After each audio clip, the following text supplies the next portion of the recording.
Salut les aventuriers de l'hypnose, bienvenue pour ce jour 18 du défi 30 jours d'auto-hypnose à partager avec vous. Aujourd'hui, je vais vous parler d'une technique pour gérer au mieux une situation stressante.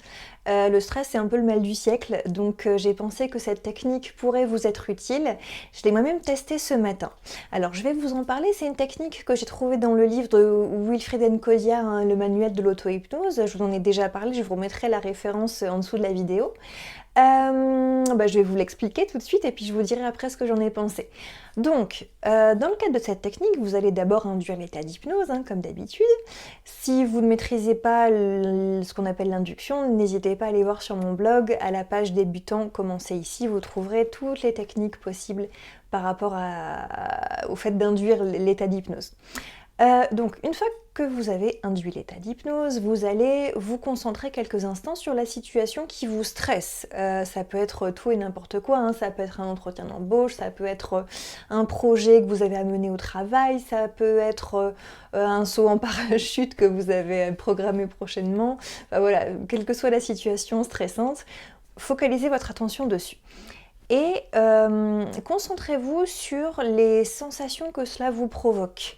Normalement, vous devriez ressentir un certain inconfort à un endroit plutôt du haut du corps, soit au niveau de la gorge, du plexus solaire ou alors du ventre, des sensations souvent d'oppression, enfin voilà, après toutes les sensations vous sont propres, mais essayez de définir vraiment ce que ça vous fait. L'auteur suggère vraiment de se focaliser en se focalisant sur la situation stressante, vraiment de se focaliser aussi sur donc, les ressentis, mais aussi les détails visuels, les détails sonores, enfin voilà, tout ce à quoi la situation vous renvoie. Et donc vous devriez ressentir des sensations pas forcément agréables à une partie du corps, plutôt située au niveau du buste. Une fois que vous avez ciblé l'endroit où ces sensations apparaissent, vous allez imaginer ces sensations qui commencent à tourner un peu comme le tambour d'une machine à laver. Alors l'auteur suggère d'essayer plusieurs sens de rotation de façon verticale, de haut en bas, de façon horizontale, donc de droite à gauche, et de trouver le sens qui vous convient le mieux, normalement en sachant qu'au plus vous allez tourner vite, au plus les sensations vont être désagréables, et donc vous saurez que vous êtes dans le bon sens de rotation. C'est pas forcément agréable dit comme ça, mais vous allez comprendre que ça a son intérêt ensuite. Dans le même temps que vous faites ça, une fois que vous avez trouvé le bon sens de rotation, vous pouvez associer à cette situation, à ces sensations, une couleur.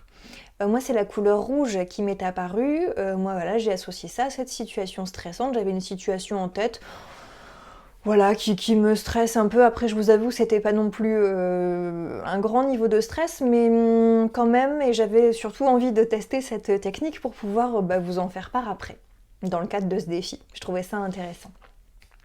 Donc, vous trouvez une couleur spontanément, ça va vous venir tout de suite. Encore une fois, c'est votre inconscient qui vous guide, donc il y a une couleur qui devrait venir spontanément, qui va s'associer à ce mouvement, à ce tourbillon et à ces sensations. Vous allez ensuite commencer à décélérer, c'est-à-dire que petit à petit, cette machine à laver va commencer à ralentir de plus en plus, jusqu'à s'arrêter totalement.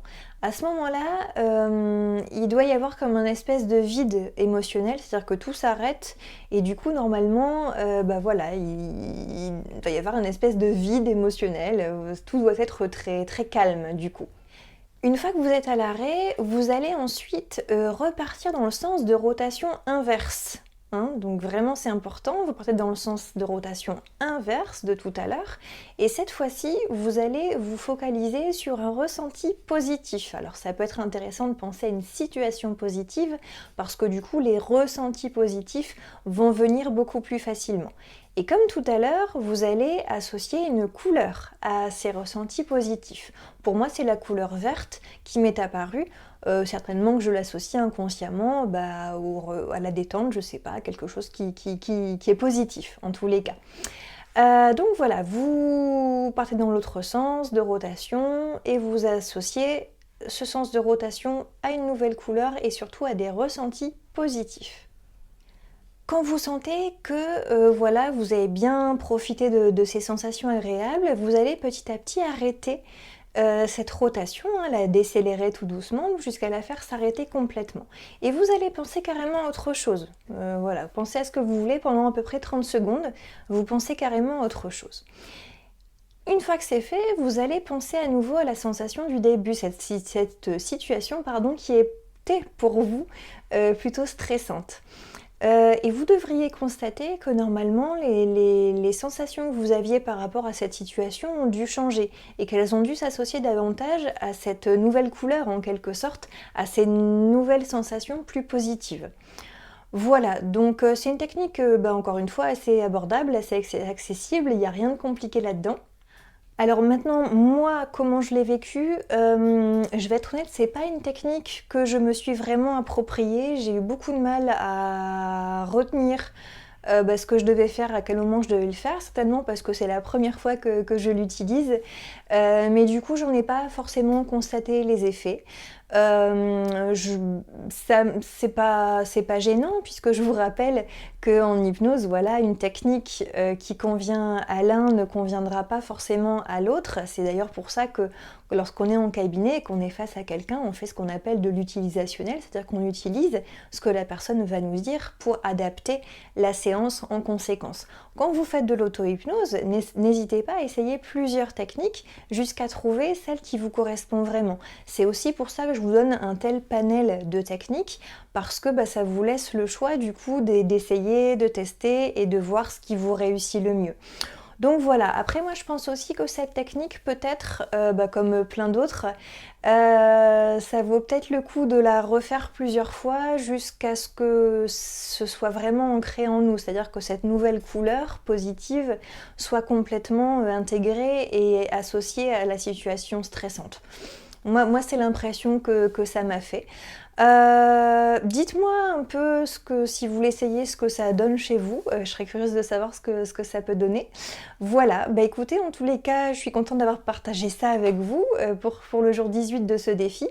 J'espère que vous passez une bonne journée et puis je vous dis à demain pour le jour 19 de ce défi consacré à l'auto-hypnose.